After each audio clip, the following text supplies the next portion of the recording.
Thank you for joining us today for our Academic Integrity Workshop.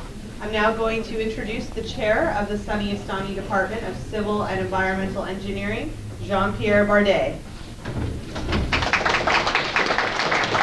Thank you, Jennifer. I'm not sure I deserve all these applause, but let me tell you why you are here today. You are here today because, as you know, USC is increasing its ranking every single year. Every single year we are climbing the ladders among the top universities in the nation and throughout the world. And to go through this increase in ranking, of course, we have to improve our values of our programs. We have also to produce students who have great knowledge and are highly appreciated by the companies, by the employers, by the industry. So we improve our values. But ask yourself, what does it take to maintain the improvement of our values? Well, it requires that all of us be part of this enterprise, that you value also what USC stands for. And what USC stands for is integrity. We want all of you to join the Trojan family and be fully appreciative of what we value, integrity. Now, what is integrity? That's a difficult question. Integer, I think you know what it stands for. You can't divide it. You can't divide 1, you can't divide 2, okay? These are the numbers that are not fractional. Integrity. So we want you to stand united. We don't want you to divide. Integrity also means that you have to understand what we want. And this is about this workshop. We want you to understand that for integrity or academic integrity at USC, you come from different parts of the world. Some of you have a different language. You have different culture. So did I when I came here. I'm French, as you can tell by my accent. So all of us have seen the world in different ways. But now you are at USC. So you need to understand the academic values of USC. And so this seminar is all about these explanations to you. We want to explain to you what we value. It's far more than getting caught in cheating. No, it's far more than that. We want you really to understand what USC value and what USC doesn't want to see. Right? And particularly, we don't want to see people who are entering plagiarism. Now, plagiarism, we are going to define it, and we have an excellent speaker today who is going to go over this. But my role here is again to stress that USC is in an ascent curve.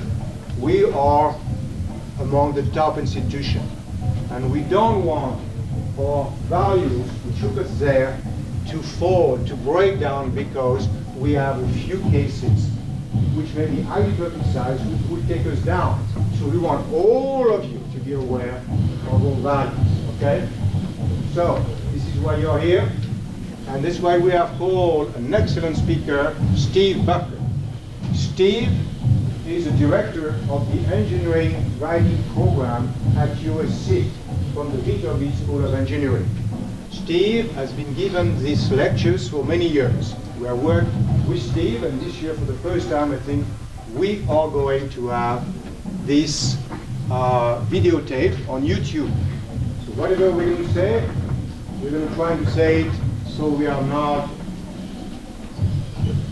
exposed, okay, to some kind of criticism to the public.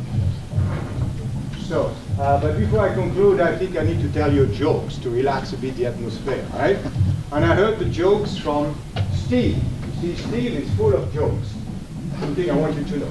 So you will take him seriously, but remember, he's a good joke cracker. Now, do you know how you recognize an extroverted engineer? Do you know the word introverted? Person will look at themselves. Now I'm talking, how do you recognize an extroverted engineer? You know? Because when he talks to you, he's looking at your shoes. Okay? Punchline didn't come very nicely. So now that gives Steve a great occasion to say, an engineer certainly don't crack jokes very well, especially department chair. On this introduction, Steve is going to take over. Steve? Thank you, Dr.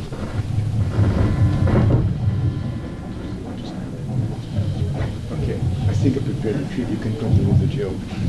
Thank you. Good afternoon, everybody. I always like to begin this talk not with a joke, but with a with an explanation of what it's not. I think the worst thing that I could do is to talk to you about a long list of rules about what not to do, because that puts it in, I think, in a bad context. It makes it a punitive talk, and people really don't gain a lot from that. Instead, what I want to do is draw your attention to a standard that is out there at the Viterbi School, and to invite you to be part of a larger academic culture. As JP mentioned, a lot of you come from different countries, from different schools, and the expectations may be a bit different there. So, one of the main requirements that we have of you is that you understand the rules and that you understand what the expectations are. So a couple years ago, we had a task force that looked at academic integrity, and we came up with this statement of academic integrity, which is titled "A Community of Honor." So we are the USC Viterbi School of Engineering, a community of academic and professional integrity. As students, faculty, and staff, our fundamental purpose is the pursuit of knowledge and truth. We recognize that ethics and honesty are essential to this mission and pledge to uphold the highest standards of these principles. As responsible men and women of engineering, our lifelong commitment is to respect others and be fair in all endeavors. Our actions will reflect and promote the community of honor. So what this says is that you have as much responsibility as Andrew Viterbi does, as the dean does, as your department chair, as your faculty does, that you get a lot of benefits and opportunities from being a Viterbi student and ultimately a Viterbi graduate, but along with that comes a great responsibility that your actions will reflect on others just as theirs reflect on you.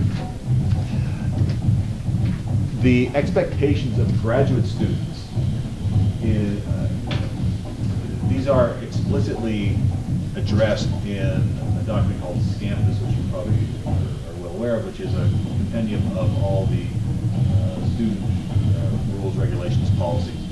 And in Sanctions, it says specifically that the university expects graduate students to be aware of the rules, regulations, and policies of the university as any undergraduate or anyone else at USC. So just because you're not from here originally doesn't mean that you're excused from understanding what the expectations are. And part of what I'm going to do today is, yes, I will read some rules and regulations to you, but for the purpose of letting you know some of the main issues that students in your positions have not been aware of over the years. Some may be apparent, some may not be apparent, some may be in contradiction to the culture that you're coming from. So, the issue that I deal a lot with is plagiarism. And at USC, there are three basic definitions of plagiarism. This is written in semi-legalese language, and I will kind of explain it very, very directly what each means. So, plagiarism at USC is either The submission of material authored by another person but represented as the student's own work, whether that material is paraphrased or copied in verbatim or near verbatim form. Simply put, you cannot turn in writing someone else did. You cannot go out and purchase a paper. You cannot hire somebody to write a paper for you. B, the submission of material subjected to editorial revision by another person that results in substantive changes in content or major alteration of writing itself.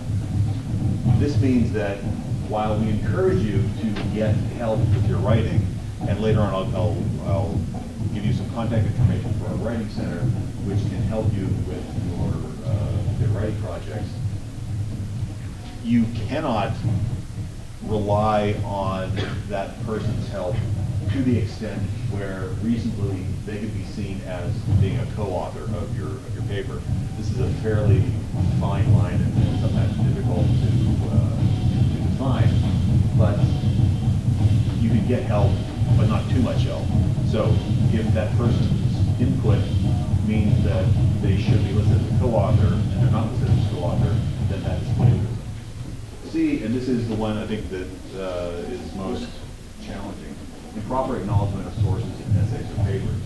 So if you're writing a conference paper, or if you're co-authoring a paper for your advisor or for your research group, if you incorrectly cite your papers without the intent of plagiarizing, that is still plagiarism.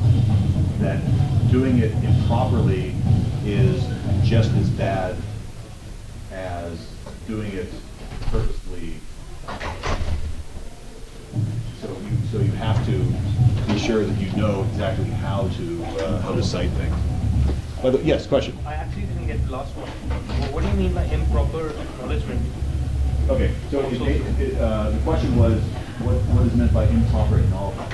It may be simply that you have some material that is from a primary source and you either forgot to cite it or you put in an incorrect citation, that you had the wrong source listed. Or it may be that you forgot to add information that would make clear where you got that information. So you're saying instead of citing XY source, I cited AB source? Correct. That's plagiarism? Yes. Can't it be an error? It can be an error. However, and in the in the larger academic integrity universe, that's a less severe act than purposely doing it. However, the university standards are such that they expect things to be properly cited, and it's defined as plagiarism. So that's a good question. And by the way, if people have questions, please feel free to ask. Plagiarism is also taking someone else's ideas, words, data, or images and presenting them as your own. So essentially, someone else has an idea, and after reading the paper that you wrote, it appears as if that was your idea. Direct copying from original sources. You cannot cut and paste from a source and put it directly into your paper. Direct copying from original sources but with footnotes. This is a question of to what extent are you doing this? If a large percentage of your paper is taken directly from other papers, and yet you have even if you cite where it's from, it's still considered improper because you are relying too much on other sources. Later on, I'll show you an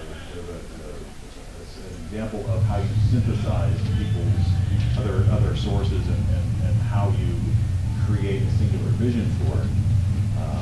But you can't over-rely on other sources. Rewording a sentence, which is paraphrasing, don't rely on paraphrasing to make something not defined as plagiarism. Borrowing an organization, to take the basic structure of a paper is still plagiarism. It's essentially taking someone's idea that they had which is how to express this particular idea. Failing to reference footnotes or material, we already mentioned that. Submitting as a new study old data that has been changed simply by adding new data points. So if you took someone's research, changed a few numbers here and there, that's still considered plagiarism. Other examples of unethical conduct at USC. This is the part where I'm just going to list a bunch of rules. Acquisition of term papers or other assignments. In other words, you can't buy any work. Distribution or use of notes without the express permission of the instructor. There are some classes where you are encouraged to share notes. There are other classes where it's forbidden. The main way to get around this is to make sure that you are in constant contact with your faculty and with your advisor, and that you understand what the expectations are of that particular course. Any use of external assistance during an examination, you can't rely on, if it's closed book, you can't somehow get information from the outside. I had a student years ago who asked if he could, he had a note from Disability Services that he had a nervous condition, and the only thing that would make him calm was classical music. So he asked if he could listen to his iPod during the exam, and the teacher said, yeah, okay. What he had done was then he went and dictated the notes to the class into the iPod and listened to them during the exam. So that is not allowed. Another example, using an essay, term paper, or project in more than one course without permission. So if you have written a paper for another course, whether it was at a previous university or whether it's here, you cannot reuse that. The expectation is that you are creating original material for every course that you're taking. Therefore, there's probably no way that we'll know that, but that is, again, one of the expectations is that you are in good faith making that effort to create new material. Taking a course, portion or exam for another student, so you can't represent yourself as someone else. You can't use university computing to gain access to user. Basically, don't hack into the university system. That's frowned upon. Fabricating or submitting material for lab assignments, so you can't make up material that looks good and seems relevant. You cannot divide into separate papers a study that is more accurate as a single entity. So if you're halfway through an experiment and you think that part of this paper that you're writing would be good for a course, you can't just divide it up. You have to go with what the original intent was. Double dipping, which is submitting a paper for publication that has already been sent out. So again, you can't use it in more than one course in this case. In essence, it's frowned. It's unallowed. You're not allowed to do anything that puts you at an unfair advantage over anybody else. This gets back to the concept of the community of honor, that we've established a level playing field, and that you're all expected to do that which is original work. So why avoid it? Obviously, it's intellectual dishonesty. It's unfair to the original author. You can think of your reaction if you saw a paper that you wrote and someone else had their name on it. It misleads the reader because they think that they are using one particular source. It misrepresents your credibility. I can give you plenty of names of people who were professionals who were found guilty of plagiarism, and that really affected their professional standing. In U.S. academic culture, words are personal property. So once you write something, whether it's published or whether it's for a course, that belongs to you. That is your original expression of those ideas. So you can't take that from someone without making clear that it was theirs. Sanctions for plagiarism. This is a list of very bad things, from being expelled to having your degree taken away from you. There is kind of a zero tolerance policy here that, as I mentioned, the expectations of graduate students are much higher than it is for undergrads. So there is and even if after you've graduated, there are still sanctions that can be applied. So once you graduate, obviously there are other results that you can you'll be forced to resign, you can lose your occupation, respect. Litigation is the big one. You can be sued for plagiarism. So obviously it's something that you want to avoid. Why do these things happen? There have been several studies made about this. One showed that it's the value system that students bring into from their cultures, their academic backgrounds. Could be their personalities, social groups they belong to. So it's those values that you're bringing from the outside, which ultimately the point is not that one culture is better than the other. The point is that this is the academic culture in which you are now, and those are the rules that you have to abide by. There are those who mean to plagiarize, but those who don't know what plagiarism is and are just inadequate at citing. Pressure to succeed. You're over here, you're maybe here on a limited time. So that may drive you to want to succeed in ways that you really shouldn't succeed. So keep that in mind. Deadlines is another thing that you have to turn in a paper by a certain time, and the only way that you can meet that deadline is to take it from somewhere else. I should point out though that for every sanction, for every situation that would perhaps cause you to commit plagiarism, that there is a resource available. That if the issue comes down to not understanding what the rules are, there are resources to help you with that. If the reason comes down to perhaps some emotional issues or other problems that could be helped by counseling, those things are available as well. So just know that there are plenty of people here who are available to help you with these issues. So when should you cite? I think we will post this for you later on. I think this is probably one of the best guides you can use when you're trying to decide whether to cite something or not. On plagiarism, it comes down to, I think, a couple of approaches. One is this an original idea, and is this an original expression of an idea? So on the left-hand side, this is is an original idea. So ask yourself, did you think of this? If the answer is yes, then you have no need to cite it. That's the end of that. If you did not think of it, then you have to ask yourself, is this common knowledge? Common knowledge is different in every discipline, and you have to become familiar with what that common knowledge is.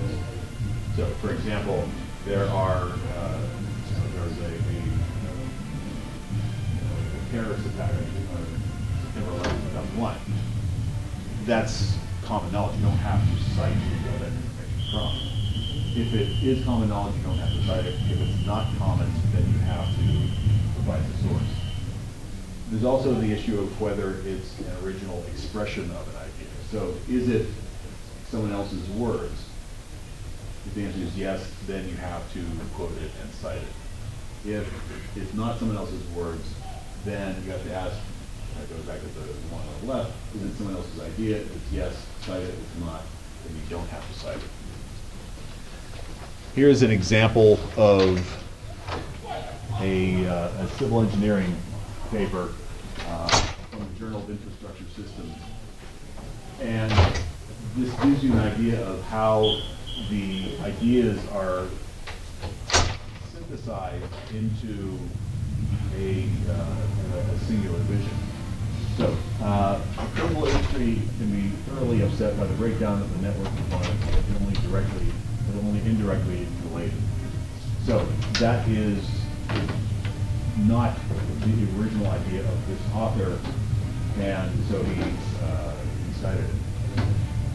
The next sentence also is not an original. It uses statistics from a previous study, as does the sentence after that. After that, it says, in addition, growing trends in information technology and globalization have markedly increased the interconnectedness and interdependencies of our critical infrastructures. That is an opinion that is an original thought of the author, therefore you don't have to cite it. And then there's another example of a study, and everything is cited. So again, your work as PhD students is going to be synthesizing, using other people's ideas, and putting them into an original expression of ideas. Yes, question? About the citation and quotation. Okay. I'm just wondering if you're citing and if you're trying to bring someone's idea in your paper, Right. how much alteration in the words will be enough, not to quote, just to cite. You know what I mean? I'm You know, I mean, Sorry. I'm trying to. I've read a paper and I want to cite part of that paper. okay. So sometimes you see that the author has expressed the idea in very good words. You don't want to touch that Right. that much. Okay. So how much alteration in the words of this guy will be enough to bring the idea and cite it, and you don't need to quote it? I see. There's a difference between, well, let me put it this way. Quoting something directly is one way to cite something. If you like that person's idea and you like how they express that idea, you can take it directly, put it in quotation marks, and cite it. If you like the idea but you want to frame it and express it a little differently, you still have to cite it, but you can put it in your own words, but then you'll still have to say where you got that idea. I know that, but I'm just wondering, sometimes you don't change it that much. Correct. That's my point. How, I mean, if you just change it a little bit, but most of the words in that sentence are still in your sentence. Right? You know what I mean? Then how you're gonna You cite? mean at what point do you take out the quotation marks? Yeah. Okay. Typically, if it's verbatim, I mean, there's no percentage that I can give you, but the expectation is if it's in quotation marks, it's verbatim, it's word for word. If it's not, if there are no quotation marks, then you've changed some of the wording of that idea. It's acknowledged by you that that's still that person's idea. So probably as a basic guiding principle, if it's verbatim, word for word, put in quotation marks and cite it. If it's not, still cite it, but you don't have to put the quotation marks in. Oh, Yeah. this particular paper, I see like around 75% or 60% of it is cited. Okay. Is that fine? Yeah. If this were from the same source, that this much of a paper, and you had 4 citations that were from the exact same source, that would be questionable. But this is, and I should also point out, this is from the introductory part of the paper. So there are longer passages in this paper that don't have citations and are more the results of this person's research. See, now that's the issue. Now, what you're explaining to all of us is sort of clear, but still there are a lot of vague parts to it, you know. Right. Now, of course, I'll probably meet you personally after this and Sure. just discuss a 2-page paper that I want to show you, Okay. the way I've cited it. so that I'm not in trouble later on, because that's the last thing I want. Okay. So I 3 slides back, I think you said a proportion of a paper being cited, and you said if it's large, it's plagiarism. If it's not large, it's not plagiarism. So that's what's confusing me. And the proportion, and it's all like, yeah, it's all subjective then, the way you're putting it. It's subjective in that there is no, there's no formulaic definition to say if you have more than 35% of this that is taken from some other source, it's okay. So to that extent, yes, it's a fair comment. It's fair to say that it is subjective. There is a degree of integration that once you pass that, then it's seen as relying too much on other sources. And again, I can't give you an exact percentage of a paper, so, and I'd be happy to read yours and give you some feedback on that. So, oftentimes it's much like the Supreme Court's definition of pornography. You know it when you see it. So, okay, let's skip that one. Okay, so how should you cite? There are different formats that you can use, and I will go over a couple of the handouts that I gave you in a second, whether it's MLA, APA, IEEE, Chicago style, whatever. Your advisor, your faculty member, the publication to which you are submitting will have some guidelines and tell you make sure that you follow those guidelines, and they're all available online as well. You can use in-text citations. You should always make sure that you have a works cited list. In a way, that's the easy way. This is the easy part of it, which is just following a template of here's, first it's the author, then it's the publication and the city and the date and the pages. That's, in some ways, it's the easy part. Make sure that you that you're clear with that. But it's more kind of the question that you brought up, which is how much can you do this and when should you do it? So I gave you 2 handouts. The first is an excerpt from the ASCE Author's Guide. It's a two-sided paper. All this does is give you an idea of the obligations of authors, so that there are all these expectations that they have of anybody submitting papers to this organization. So it's just a confirmation of how seriously they take this. The second one is a guide to how to recognize paraphrasing. Paraphrasing is something where you put something else in your own words. And this kind of gets back to your question of when you need to put quotation marks around it. So this is an explanation of an example of when to do it, when to not do it. So I wanted to give you a couple of scenarios that will that are based on actual incidences that happened over the past couple of years. First is you submit a draft of a paper for review by your advisor.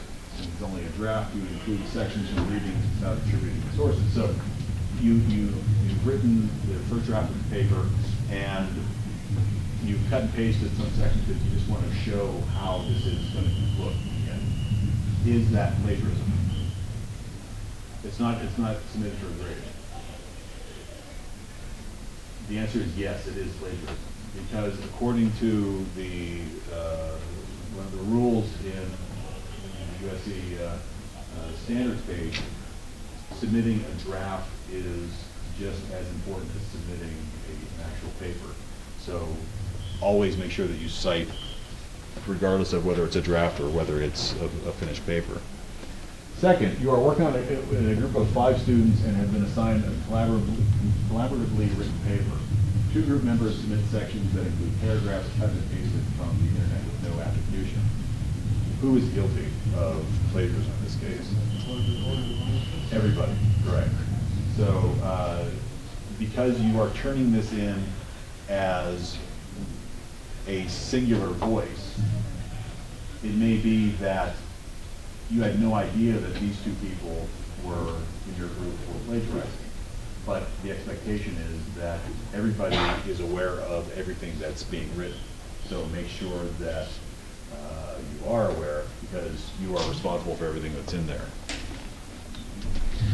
3, while conducting a review of literature, you find an abstract containing relevant information and cite an article as a source without reading the actual article. So you're preparing a paper.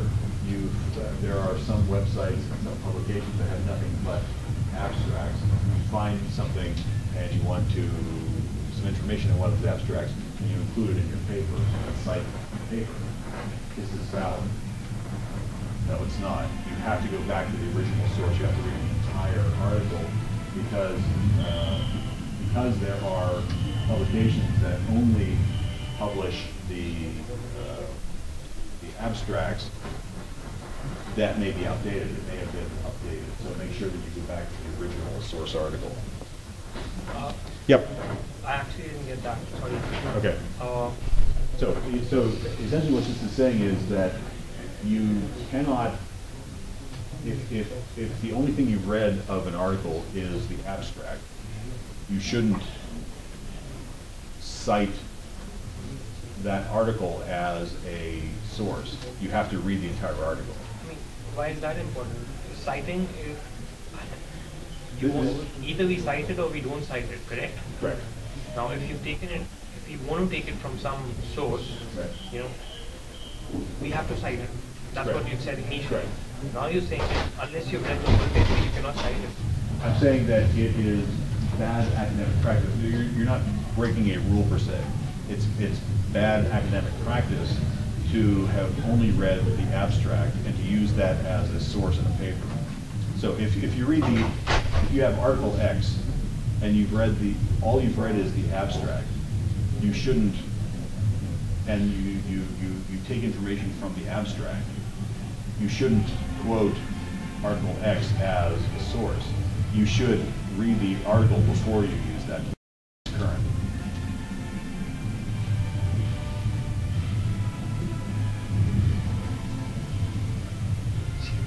That's not what's the subject of discussion. You're saying, is this a valid citation? And since you've cited it correctly, right, whether you've read it or not. Right, okay. Valid in this case isn't so much unethical as it is academically viable and solid. Okay, so that was the misunderstanding there.